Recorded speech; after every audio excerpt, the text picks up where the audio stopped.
안녕하세요. 저는 스포츠의학 및 장애운동재활연구소의 장은주입니다. 오늘은 뇌전증과 신체운동 관계에 대해 깊이 있게 이야기해보려고 합니다. 최근 발표된 임상 논문을 바탕으로 뇌전증의 기본 개념부터 운동이 뇌전증 환자에게 실제로 어떤 영향을 주는지에 대해 설명드릴 예정입니다. 뇌전증 환자와 가족, 그리고 관련 분야에 관심 있는 분들께 꼭 도움이 되길 바랍니다.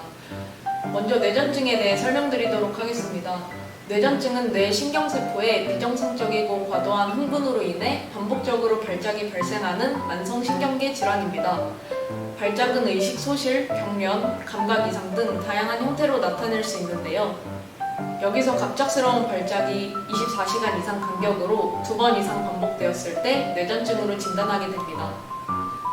뇌전증은 단순히 발작 문제가 아니라 인지기능 저하, 심리적 어려움, 사회적 적응 문제 등 환자의 삶 전반에 영향을 미칠 수 있습니다. 정의를 알아보았다면 오늘의 주제인 뇌전증과 운동, 과연 어떤 관계가 있을지 알아보도록 하겠습니다.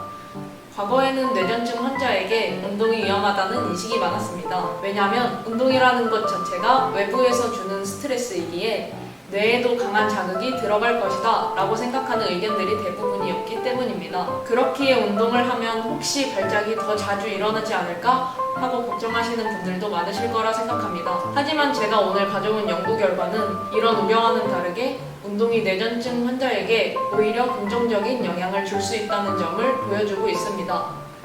운동은 기초 근력을 넘어서 불안과 우울을 완화하고 수면의 질을 높이며 사회적 자신감과 자존감을 회복하는 데도 큰 역할을 하는데, 특히 뇌전증 환자가 운동을 하면 발작을 악화시키지 않는다는 점이 국내외 연구에서도 점점 강조되고 있습니다. 그렇다면 실제 임상 연구에서는 어떤 결과가 나왔는지 이제 논문의 구체적인 내용을 표와 그림을 중심으로 살펴보도록 하겠습니다. 먼저 연구의 전체적인 설계를 보여주는 플로우 차트를 설명드리겠습니다. 이 연구에는 29명이 연구에 참여하게 되었습니다. 연구는 무작위로 운동을 진행하는 실험군과 일상생활을 유지하는 대조군에 배정하여 진행되었고, 실험군은 14명, 대조군은 15명이었습니다. 연구에 참여하지 않겠다고 한 사람들을 최종적으로 제외하여 실험군 11명, 대조군 12명의 데이터가 분석에 사용되었습니다. 이렇게 차트를 통해 연구 참여자의 선별, 배정, 추적, 분석 과정을 투명하게 확인할 수 있습니다. 다음은 두 집단의 기본 특성을 비교한 표입니다.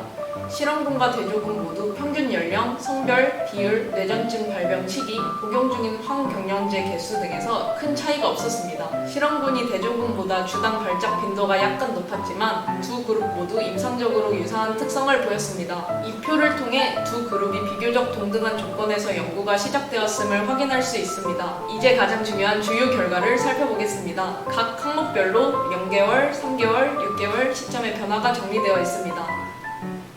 먼저 주간 신체활동 시간입니다. 실험군은 6개월간 주간 운동 시간이 1.5시간에서 5.8시간으로 크게 증가한 반면 대조군은 2.7시간에서 3.3시간으로 큰 변화가 없었습니다. 운동 프로그램이 실험군의 운동 습관에 뚜렷한 변화를 가져온 것을 알 수 있습니다. 하지 근력과 운동 기능, 심폐체력에서는 실험군이 유의하게 형성되었습니다.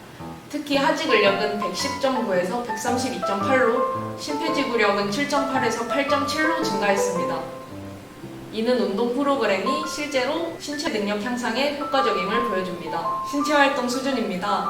PACUA는 아동 및 청소년의 신체활동 수준을 평가하는 자가 설문지인데, 여기서 실험군의 PACUA 점수가 크게 올랐습니다.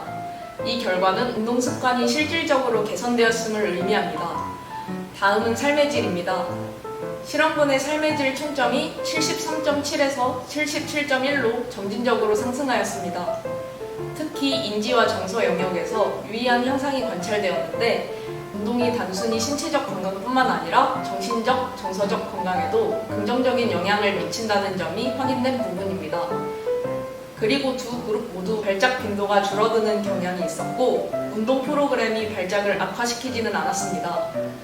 오히려 실험군의 발작 빈도가 감소하는 모습을 볼 수 있었습니다. 이는 운동이 뇌전증 환자에게 안전하게 적용될 수 있음을 시사합니다. 체중, BMI, 피하지방 두께 등 신체 구성 지표에서는 두 집단 모두 큰 변화가 없었습니다. 6개월이라는 기간이 신체 조성 변화에는 조금 짧았을 수 있음을 의미합니다. 논문에 실린 그래프들도 중요한 정보를 제공합니다. 운동 시간 변화 그래프에서는 실험군의 운동 시간이 6개월 동안 가파르게 증가하는 모습을 한눈에 볼 수 있습니다.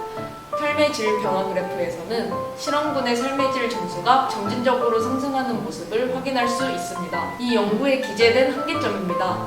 첫 번째는 연구 대상자가 29명으로 비교적 적고 단일 기관에서 진행되었다는 점이 결과의 일반화에 제한이 있을 수 있다는 것입니다. 두 번째는 일부 측정에서 보호자의 보고에 의존하였기 때문에 주관적일 수 있습니다.